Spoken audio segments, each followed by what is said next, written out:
E sejam todos bem-vindos aqui à Jam Station, seu programa semanal falando de notícias, reviews e coisas do tipo. E lógico, hoje não deixaria de ser assim também. Bom, vamos falar de videogame? Eita! Vamos falar de videogame? O que acontece? Zinix, você já ouviu falar nele? Bom, depois do Zibo, que ele era uma grande ideia que foi mal executada pela Tectoy há mais de 10 anos atrás, resolveram fazer um novo Z, o Zinix, não era Zibo. Tem gente chamando de Zibonix, mas é outra história. O pesadelo do Zinix, né? Porque o que está acontecendo? Né? Hoje a gente vai falar de um dos possíveis tropeços da Tectoy, ou talvez uma ideia boa que também talvez não esteja sendo tão bem executada quanto as pessoas queriam, mas talvez seja uma reviravolta, quem sabe, ano que vem. Bom, a Tectoy anunciou aqui no Brasil, né, os consoles Zinix e todo mundo ficou animado, inclusive eu. Só que agora a história está um pouquinho diferente. Então, vamos entender essa promessa de revolucionar o mercado que está se tornando um pesadelo temporariamente, pelo menos? Vamos lá. Para quem não sabe, os Zinix seria a aposta da Tectoy para voltar no mercado de games. Né? São dois consoles portáteis, Zinix Lite e Zinix Pro. Né? Lógico, o Lite ele não aguentaria coisas muito pesadas, né? Ele seria mais próximo de um Anbernic ou algum do tipo.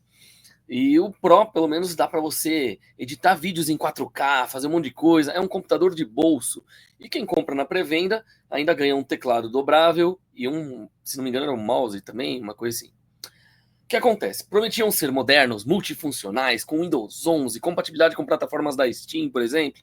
Então era quase bom demais para ser verdade. Eu mesmo estava muito animado. Afinal, não é todo dia que uma empresa nacional brasileira tenta entrar de novo nesse mercado que é tão competitivo. Mas o que acontece? Logo depois do anúncio, começaram os problemas, né? O maior deles foi o silêncio. Né? Então, assim, o pessoal vai lá e joga uma bomba e depois some. Cadê as informações? E aí, quando vai lançar? Qual vai ser o preço? Quais são as especificações? E um silêncio puro. E todo mundo queria saber qual é o preço. Mas a Tectoy não revelava. E meio que isso acaba se tornando um mau sinal. Bom, se o preço fosse competitivo, acho que eles teriam gritado aos quatro ventos desde o começo. Mas com a flutuação do dólar, do jeito que está também atualmente, então não vamos entrar em política agora porque é horrível. Mas quando a informação finalmente vazou, veio o choque. 2.700 pelo Lite, no preço promocional. E o preço cheio, 3.300. Pô, mas vamos tentar, vai. O que piorou tudo foi a revelação, né, que os Inks não são produtos 100% nacionais, né, como a própria Tectoy sugeria. Seria white label, ou seja, para quem não sabe, né, são aparelhos fabricados por uma empresa geralmente chinesa, nesse caso a YN ou a IN, e são só rebatizados, né, são colocados da marca. A 8BitDo, por exemplo, é uma white label, né, ela coloca lá o adesivo da Tectoy aqui e lança, e os produtos são muito bons. Agora, lógico, isso é comum no mercado, mas só que faltou um pouquinho de transparência, assim, que foi o que pegou muito mal. Né? E ficou parecendo que eles estavam tentando enganar o público, mesmo a gente sabendo que não é isso. E pior, né, os modelos exibidos nos eventos tinham adesivos mais ou menos que estavam cobrindo o logo original.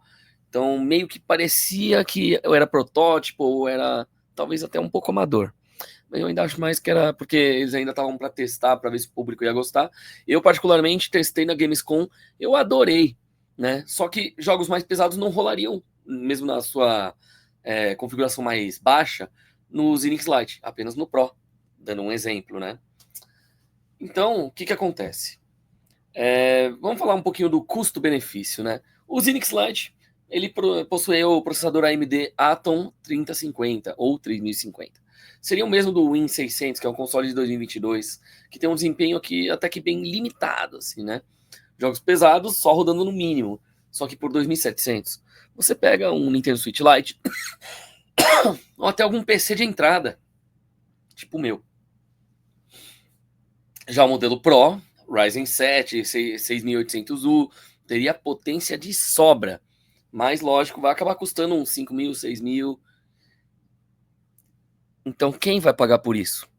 Poucos, porque não é todo mundo que tem como pagar isso no Brasil, ainda mais com o real desvalorizado e o dólar tão alto, né? Mas o mercado brasileiro ele não perdoa. A Tectoy também sofreu com o mercado hostil. O dólar quase R$ 6. Isso aí complicou muito o planejamento do preço. Então, né, o Ed, por exemplo, né, que estava trabalhando já no Zinix aí desde o começo, né, encabeçou tudo isso junto com o... Ai, meu Deus, esqueci o nome. Mas vocês sabem quem é. Porque quem está assistindo isso provavelmente já conhece, né, os rostos por trás do Zinix, né, porque eles estão sempre ali falando, né, trazendo alguma uma luz, por assim dizer, apesar de estarem escondendo por um bom tempo qual era o preço e tal. Então, o que acontece? A verdade é que a comunicação foi meio ruinzinha, né? E aí o hype foi mal gerido por causa disso.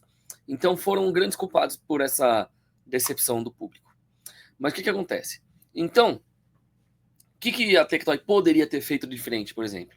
Uma transparência maior, né? Falar, ah, sim, os produtos são importados, né? Então, não seria problema se eles fossem mais honestos em relação a isso, que é falar, ah, é uma white label, a gente está trabalhando em conjunto com os caras da China para trazer um produto legal de lá, né? Não, só falaram que ia ser 100% feito aqui. Aí a galera começou a cair matando em cima, foi um negócio meio pesado para a galera lá.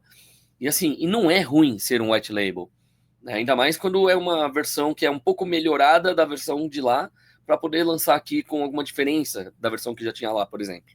Que era esse caso, se não me engano. O preço competitivo seria uma coisa interessante. Então, só que, querendo ou não, se a gente for parar para analisar nesses preços que eles estão colocando, mesmo estando muito caro para as especificações, vão acabar dando um prejuízo para eles em troca de tentarem conseguir vender logo e a galera ter em mãos e poder jogar, poder usar, né? E querendo ou não, é um computador portátil. Isso aí é uma coisa que assim, é uma mão na roda. Mas assim, eles podiam ter planejado alguns incentivos fiscais ou feito mais parcerias para reduzir os custos, por exemplo. Mas não sei qual foi os bastidores nesse ponto, então não dá para julgar, né? E investir na experiência do consumidor, né? Tipo, evento com protótipos mais bem apresentados e não só um em único evento para a galera poder testar. Né? E aí uma marca mais profissional, por exemplo, né? A IN, por exemplo, é boa, mas que eu digo assim, transformar numa uma marca mais forte nesse ponto, né? Que a Tectoy, querendo ou não, a gente lembra dela muito mais com carinho nos anos 80 e 90, época do Master System e Mega Drive. Né? Então, realmente, eu queria que o Zinix fosse mesmo um grande sucesso, ainda espero que seja. Né? Então aí fica essa grande coisa aí, né? A gente quer que a empresa brasileira, Tectoy, volte aos tempos áureos. Né? A época da guerra dos 16 bits, na época que o Mega Drive e o Super Nintendo estavam ali dando um embate, e eles eram os responsáveis pelo Mega Drive aqui no Brasil. Quanta coisa boa tinha aqui, jogo da Turma da Mônica, jogo do Sítio Pica-Pau Amarelo, jogo da TV Colosso, sabe? Um jogo do Chapolin que foi exclusivo do Brasil, mesmo o Chapolin não sendo um personagem brasileiro, né? E por aí vai. Então, assim, realmente, eu quero muito. Eu queria que os Inix fossem um sucesso. Espero que consigam contornar essa situação, né? Que o Pro não saia tão caro, não chegue a 5, 6 mil reais, né? Que o meu objetivo era ter o Pro em mãos. Não sei se vou conseguir um dia. Quem sabe, né? Talvez eu acabe comprando um usado se eu não conseguir comprar um novo. Não sei. Mas fazer o quê? O mercado brasileiro precisa de algumas iniciativas assim. Mas lógico, fica meio difícil? Fica. Mas me diz você acha que a Tectoy ainda tem uma grande chance de virar o jogo? Eu tô torcendo por isso, mas não sei dizer se vai. Você acha que o Zinix já nasceu condenado? Ou será que ele pode trazer alguma grande surpresa pra gente? Bom, deixa suas opiniões aí nos comentários, né? Porque afinal é uma oportunidade aí que a gente tem de ter algo, né, incrível nas mãos de repente. Mas não podemos esquecer então os pontos. Preço foi acima do esperado, né? Então, 2.700 na promoção da pré-venda, né? O preço final 3.300. O modelo Pro provavelmente vai acabar ultrapassando 6 mil reais, né? A não ser que eles consigam fazer algumas parcerias melhores para diminuir o preço e isso não dá um prejuízo para eles. né? Problema de comunicação acabou fazendo com que eles perdessem a credibilidade, né? Então, promoveram os Inix como produto 100% nacional, aí depois descobriram que era white label e tudo mais, né? Então, isso é complicado. Eita porra. E tá na época das formigas gigantes. E dureza. Bom, o desempenho limitado pelo custo-benefício, né? Então, equipado com hardware modesto, né? O AMD Atom 3050 oferece um desempenho básico. Isso é o Lite, pelo menos. O Pro eu tenho que ver de novo depois. Mas nessa mesma faixa de preço, dá para comprar um Nintendo Switch Lite ou um Nintendo clássico, né? O Nintendo Switch já primeiro e segundo modelos ali. Então, dá para ter coisa melhor. O histórico da Tectoy e os desafios do mercado brasileiro, né? Então, a Tectoy foi famosa no passado por parcerias com a Sega, né? Tentou se reinventar com o Zibo, por exemplo, né? Aí chegou agora com os Inix. Então, eles estão enfrentando dificuldades por causa do dólar alto. Isso aí eu tenho que concordar que realmente atrapalha muito os planos de qualquer empresa brasileira, mas os impostos que são cada vez maiores aqui nesse país. E eu não queria entrar no assunto política, mas infelizmente acaba indo, porque imposto é isso. É só dificultar para brasileiro e facilitar para quem não é brasileiro. Não sei por que tem tanto imposto no Brasil, mas só sei que isso atrapalha só o povo brasileiro e mais ninguém. Então, e lógico, as expectativas acabaram se tornando meio furadas, né, de certa forma, porque o produto começou sim com uma grande hype. Eu tava com uma hype desde o nome, né? Quando lançaram um flashzinho rápido do logo, e aí de repente deram um nome, eu já tava naquela enorme hype pensando, putz, eu quero muito, eu preciso disso. Eu fiquei assim animado para ter um em mãos. Talvez um dia, talvez. Mas de onde eu vou tirar o dinheiro para isso? Acho que vai ser mais fácil eu ir trabalhar no Japão e comprar a versão de lá de fora. Mas faz parte. Né? Então, a combinação do preço alto, comunicação meio que se segurando, né, e o desempenho limitado da versão Lite, pelo menos até agora, acabou transformando o que era visto como uma grande oportunidade da Tectoy numa decepção para a galera, né? Mas lógico, né, a gestão desse hype inicial, né, assim, começou com grande entusiasmo, né, apresentou os Inix como algo promissor, moderno, hardware funcional, integração com Windows 11, né, mas a ausência das informações mais críticas, como por exemplo o próprio preço, deram essa desconfiança no público. E foi. Infelizmente o mercado é assim. Mas lógico, estratégia de preço, promoções e tal, né? Então anunciar que na pré-venda tem esse desconto para 2.700, né? Mas na prática só reduz o impacto do preço cheio, que é muito mais elevado, 3.300. Mas lógico, né? Então assim, a gente vê que a prática de usar dispositivos fabricados por terceiros, né? Lock Zero, Lock Max, que também são da AIM, né? No caso, é comum nesse mercado. Mas lógico, a Tectoy, ela não comunicou isso de forma mais clara logo de início. Aí o povo foi descobrindo lá, né, os modelos e tal importados. Teve gente que já tinha feito, né, comprado e importado o anterior, né? Então já tinham meio que uma ideia do que estava acontecendo. Lógico, a apresentação física do produto, né? Eu gostei de testar, infelizmente, né, eu não pude ter, né? Eu só pude jogar um pouquinho dentro do evento, mas, né, essa estratégia acabou meio que falhando um pouco. E lógico que foi isso um grande problema, né? Por assim dizer, porque ofuscou a dificuldade externa que a empresa está enfrentando ainda no relacionamento Zinix e público. Mas lógico, o posicionamento da Tectoy no mercado atual, né?